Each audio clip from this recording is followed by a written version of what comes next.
Hello students, welcome back. So in the previous video, we have discussed regarding the Schrödinger's wave equation.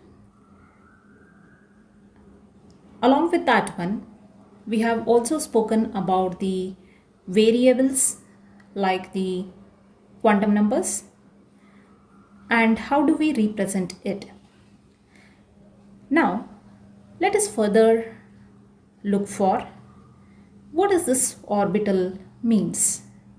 Since we have spoken about the orbital, so let us look for what is this orbital. Now, orbital is what?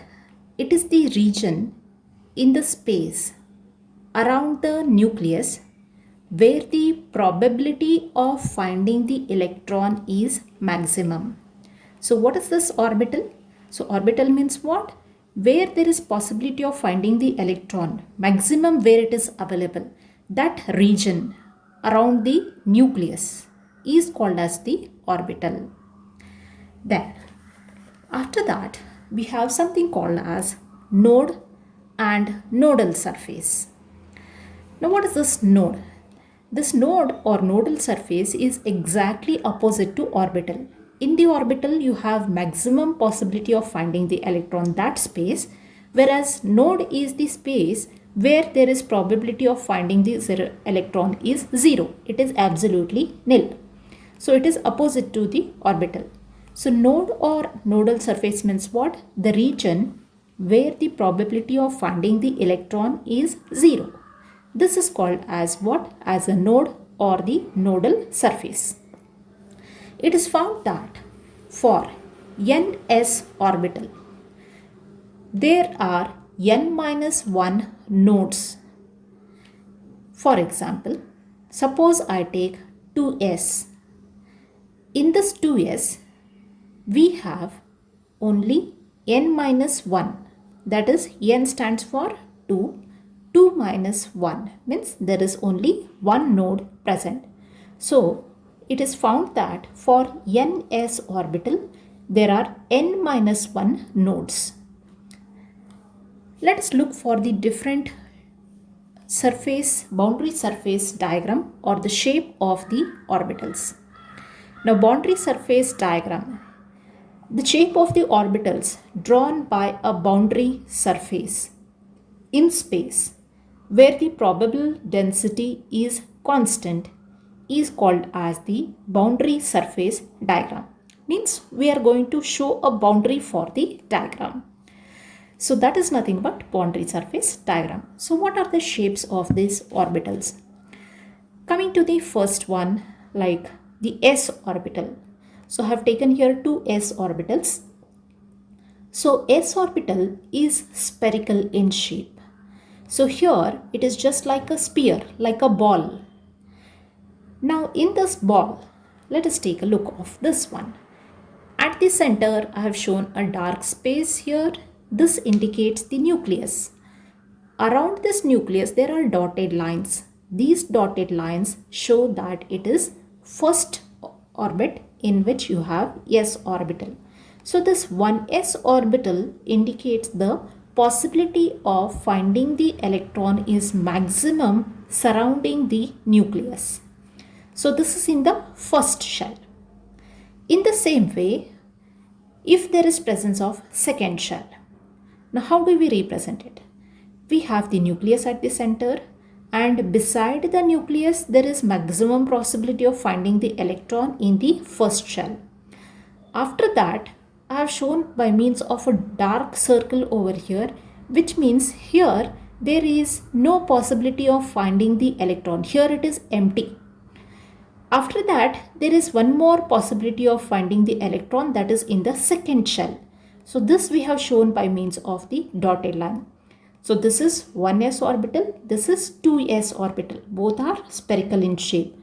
And you remember that as the value of n increases, the size increases, the energy also increases.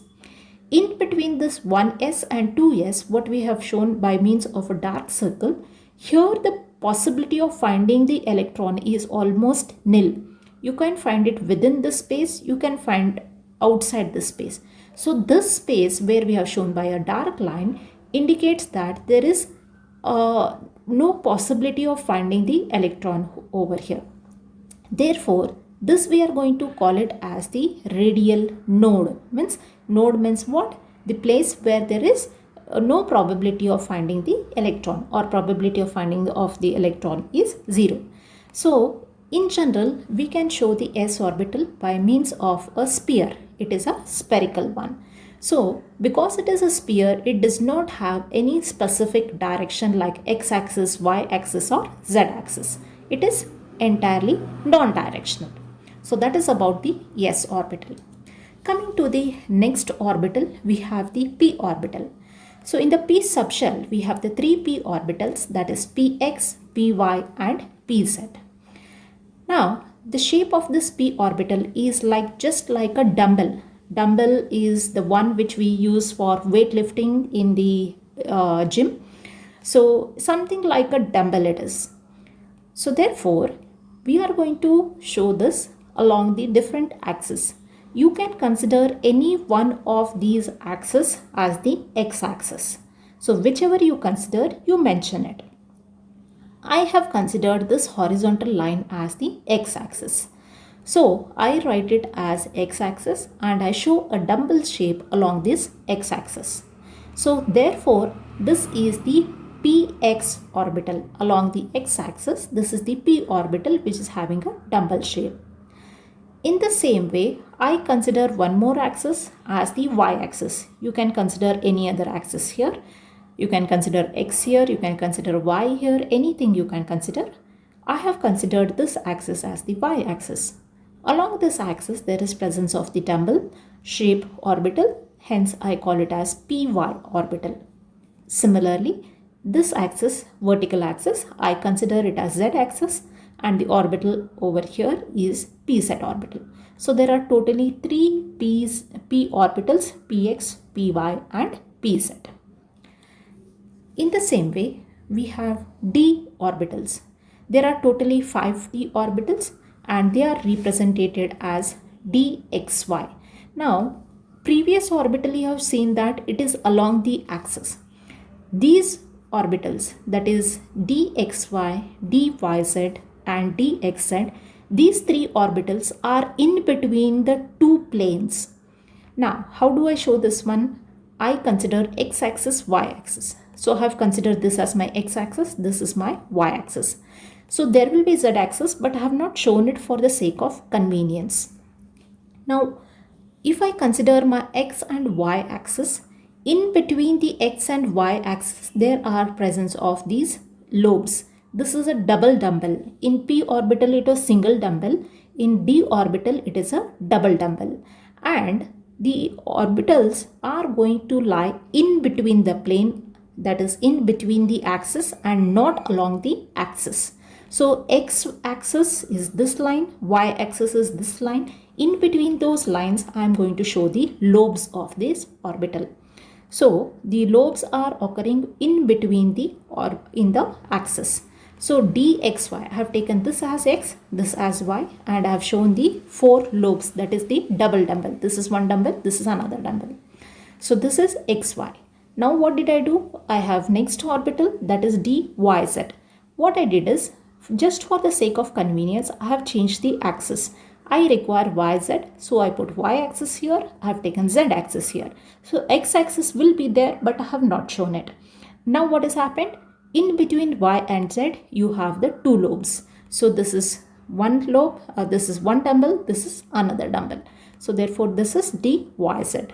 Similarly, dxz, this is x-axis, this is y-axis. In between, I have the 4 lobes here. So this is dxz. Coming to the x square minus y square. Now you have to notice these 3 are within the planes, means it is not along the axis, it is in between the axis. But when it comes to dx square minus z square, the lobes are along the axis. This I consider as the x-axis, this I consider as the y-axis. Along the axis, there is presence of the 2 dumbbell shapes. So therefore, this is x square and y square. Similarly, we have one more orbital, that is dz square. So that is indicated how? We have the axis over here. There are different axes present. We do not show it. We just show the z axis. Now in this z axis, remaining orbitals you have seen that is there is a double dumbbell. Whereas in this case, we show one dumbbell over here and the other dumbbell has formed a ring-like structure here. So along the z-axis. So therefore, we have considered as what dz orbital is one single dumbbell with one ring around its node. So this is the dz square. So these are the various shapes of the orbitals. F orbital is more complex, so we do not study it in this one. Fine students, so these are the various shapes of the orbitals. So let us wind up over here. Remaining things, let us continue in the next video. Thank you.